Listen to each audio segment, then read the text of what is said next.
Hi കൂട്ടുകാരെ, വളരെയേറെ പ്രതിസന്ധികൾ നിറഞ്ഞ കാലഘട്ടത്തിലൂടെയാണ് നമ്മുടെ ഇന്ത്യ നീങ്ങിക്കൊണ്ടിരിക്കുന്നത്.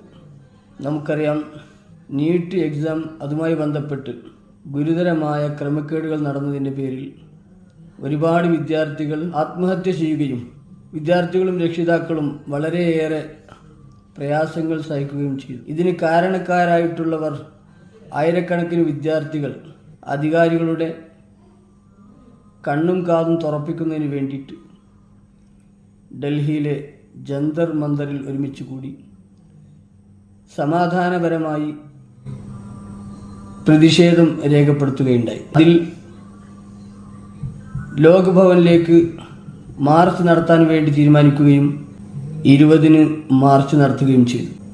ഈ സന്ദർഭത്തിൽ നാളെയുടെ വാഗ്ദാനങ്ങളായ വിദ്യാർത്ഥികൾക്ക് നേരെ മുമ്പൊന്നും കേട്ടിട്ടില്ലാത്ത അക്രമങ്ങൾ അയച്ചുവിടുകയും പോലീസിനെയും പട്ടാളത്തെയും ഉപയോഗിച്ചുകൊണ്ട് സ്ത്രീകളെയും കുട്ടികളെയും വിദ്യാർത്ഥികളെയും അടക്കം അങ്ങേയറ്റം ക്രൂരതയോടുകൂടെ മർദ്ദിച്ച് പലരും ഗുരുതരാവസ്ഥയിൽ ആവുകയും ചെയ്ത സംഭവം നമ്മളൊക്കെ അറിഞ്ഞവരും വായിച്ചവരുമാണ്. നമ്മുടെ പൂർവികർ ബ്രിട്ടീഷ് ഭരണത്തിൻ്റെ നെറികേടുകൾക്ക് വിരുദ്ധമായി പോരാടി വിജയം കൈവരിച്ചുവെങ്കിൽ ഇന്നിൻ്റെ ഈ യുവതലമുറ ഇന്ന് നടമാടിക്കൊണ്ടിരിക്കുന്ന ഫാസിസ്റ്റ് ഭരണത്തിനെതിരെ പോരാടിക്കൊണ്ടിരിക്കുകയാണ്. അവസാന വിജയം സത്യത്തിൻ്റെ കൂടെയായിരിക്കുമെന്നതിൽ യാതൊരു സംശയവുമില്ല. വിദ്യാർത്ഥികൾക്ക് നേരെ ഭരണകൂട കിങ്കരന്മാർ അയച്ചുവിട്ട അതിഭീകരമായ ആക്രമണങ്ങൾ നമുക്ക് ഈ വീഡിയോയിലൂടെ കാണാം. ഇതിനു മുമ്പ് ഭരിച്ച ഒരു പ്രധാനമന്ത്രിയും സ്വന്തം രാജ്യത്തിലെ പ്രജകളെ തരത്തിൽ ക്രൂശിച്ചതായിട്ട് നമുക്ക് കേട്ടുകേൾവി പോലും ഇല്ല. ഭരണകൂടത്തിൻ്റെ പക്കലിൽ നിന്ന് നീതി ലഭിക്കില്ല എന്ന് ഉറപ്പുള്ള ഈ സമയത്താണ് നമ്മൾ ഏവരും വളരെ പ്രതീക്ഷയോടുകൂടെ വിശ്വാസമർപ്പിക്കുന്ന നമ്മുടെ നീതിന്യായ വ്യവസ്ഥയും നമുക്കെതിരെ തിരിയുന്ന സന്ദർഭം.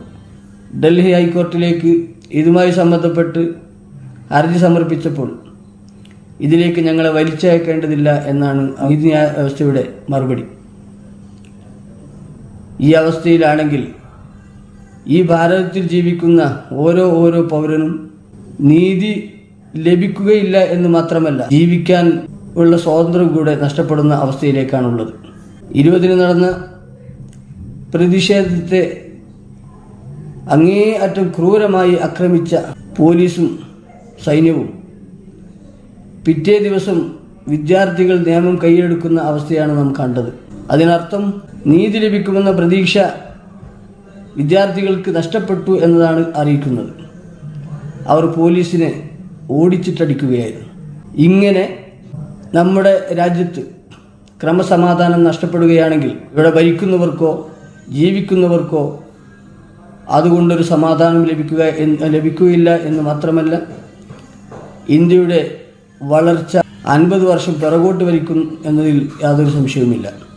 അതുകൊണ്ട് ഈ കൊടും അന്യായത്തിനെതിരെ ഓരോ പൗരനും, ഭാരതത്തിൽ ജീവിക്കുന്ന ഓരോ പൗരനും അവൻ്റെ പ്രതിഷേധം രേഖപ്പെടുത്തേണ്ടത് ഈ കാലഘട്ടത്തിൻ്റെ അത്യാവശ്യമാണ്.